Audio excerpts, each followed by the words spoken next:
Eu gostaria de perguntar ao Ian se o comunismo no seu potencial máximo conseguiria coexistir com o capitalismo também no seu potencial máximo. Foi boa. Não, pior que não.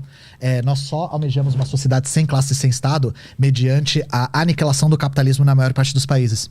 Então não são modos de produção que conseguem coexistir. Por quê? Porque o capitalismo, ele evolui para o imperialismo. Ele começa a se expandir para fora de si próprio, para fora dos seus limites nacionais. Então, o imperialismo é a maior ameaça para a extinção do Estado. Porque o imperialismo ele começa a exportar o seu capital para fora do seu próprio território, e isso entra em conflito com o modo de produção comunista, que é um modo de produção sem Estado, sem classes sociais e autogerido, né? Então isso não é possível. Infelizmente, por isso que a gente não viu experiências comunistas ainda. Porque enquanto nós não erradicarmos o imperialismo, isso se torna uma impossibilidade. Uma sociedade sem Estado é muito vulnerável aos avanços do imperialismo. Eu gostaria de saber se, na visão de algum autor ou sua, se o comunismo ele pode ser regional ou ele só pode ser global, pois eu acredito que se for regional, o capitalismo não vai deixar o comunismo acontecer. Apesar de eu acreditar que no final da humanidade nós seremos ou comunista, uma sociedade comunista ou anarquista.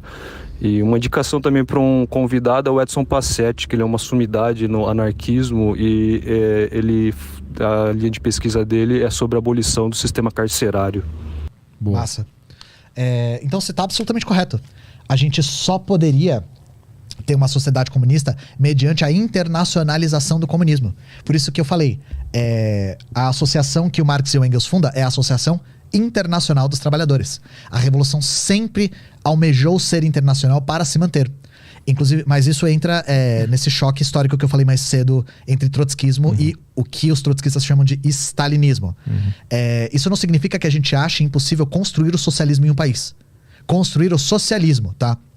Mas a ideia é que nós sempre apoiemos e tenhamos consciência de classe internacional, porque o que nós almejamos é a revolução internacional, porque o comunismo só é possível mediante a internacionalização da revolução, justamente por esse aspecto que você falou.